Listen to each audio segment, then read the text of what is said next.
ગુજરાત ન્યૂઝમાં આપનું સ્વાગત છે। ભારતના પૂર્વ વડાપ્રધાન અટલ બિહારી વાજપેયીની જન્મ જયંતિ નિમિત્તે સુશાસન દિવસની ઉજવણીના ભાગરૂપે રાધનપુરના જલારામ હોલ ખાતે ભાજપા દ્વારા કાર્યક્રમ યોજાયો। પાટણ જિલ્લાના રાધનપુર ખાતે જલારામ હોલમાં રાધનપુર શહેર અને તાલુકાના ભારતીય જનતા પાર્ટીના કાર્યકરો દ્વારા પૂર્વ વડાપ્રધાન અને ભારત રત્ન અટલ બિહારી વાજપેયીની જન્મ જયંતિને લઈને 25મી ડિસેમ્બર સુશાસન દિવસ તરીકેની ઉજવણીના ભાગરૂપે રાધનપુર શહેર અને તાલુકા ભારતીય જનતા પાર્ટી દ્વારા જલારામ હોલ ખાતે કાર્યક્રમ યોજાયો। આ કાર્યક્રમની અંદર રાધનપુર તાલુકા ભારતીય જનતા પાર્ટીના પ્રમુખ અજીતસિંહ પરમાર, રાધનપુર શહેર ભારતીય જનતા પાર્ટીના પ્રમુખ રાજુભાઈ, રાધનપુર તાલુકા પંચાયતના પ્રમુખ અને જશુભાઈ રાવલ, મુકેશભાઈ ફરાર, બાબુલાલ ચૌધરી, મધુબેન ઠાકોર, ગોકુળભાઈ ભરવાડ, રમેશભાઈ ઠાકોર અને લખદેરભાઈ ચૌધરી તથા અંબારામ ઠાકોર, શિવાભાઈ ચૌધરી, દિલીપભાઈ પુજારા, પેલાજભાઈ શિરવાડિયા અને અન્ય ભારતીય જનતા પાર્ટીના કાર્યકર્તાઓની ઉપસ્થિતિમાં કાર્યક્રમ યોજાયો।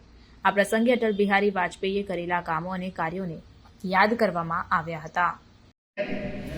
અને રાજુભાઈ થયા તો આખા યુવાનો અંગે ફોન કર્યા, કીધું આપણે હાઈવે ઉપર ભેગા થઈ અને જબરજસ્ત પૂરું એક નેશનલ મેલ આપણે લાવ્યું છે કે નહીં, કારણ કે આપણા ગુજરાતમાંથી એક ચીકાભાઈ અને બારો નરેશભાઈ બારો ત્રણ ઉમેદવારો હતા, તો એમને આપણે કરતા તો એમને દુઃખ થાય। આ ભાજપ કરી શકે, બીજી પાર્ટી ન કરી શકે, એટલે ક્યારે શું થાય એનું કઈ નક્કી નહીં। અમે બેઠેલા માણસ ક્યારે અહીંયા આવતા રહે એનું નક્કી રહેતું નથી, કારણ કે અમે તમારી જેમ હામ જ બે હતા અને સીધી 26 વર્ષે મને સપનામાં ખબર નથી કે આપણે નગરપાલિકા લડીએ અને સવારમાં સમાચાર મળ્યા કે નગરપાલિકા લડવાની છે, પછી જીત્યા ખરા એ બધું થયું। પણ બંને ધુરંધરો ગુજરાતના એ અત્યારે શાસન સંભાળી રહ્યા છે, એવી પાર્ટીના આપણે કાર્યકર્તાઓ છીએ અને જેમની સ્થાપનાની અંદર મૂળ પાયાના પથ્થર તરીકે વાજપેયીજી, શ્યામાપ્રસાદ મુખર્જી, પંડિત દીનદયાળ ઉપાધ્યાય આવા લોકોએ જેની સ્થાપના કરી છે, એવા પુણ્ય આત્માઓના કારણે આજે પાર્ટી આટલી વિકાસ પામી છે।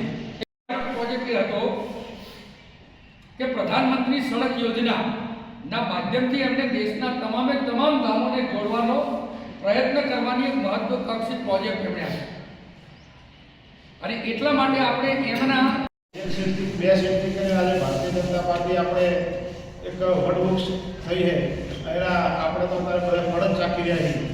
જે લોકોએ જૂના કાર્યકર્તાઓએ મહેનત કરી એના પ્રતાપે આજે સંઘર્ષ કરીને આજે આ પાર્ટી આપણી વટવૃક્ષ થઈ અને એક રાષ્ટ્રના હિતનું કામ કરી રહી છે। એ આ નિમિત્તે આ આત્માને આપણે વંદન કરી અને તમામને મારી પાર્ટી તરીકે આ બધા મારા ફરીથી જોઈ અને સાથે આપ સૌનો આભાર માનું છું। બીજું કે હજુ જવાબદારી લીધી છે અને હજુ થોડો સ્પીચમાં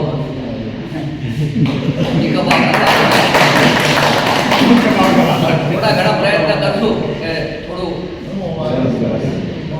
અમને આવે।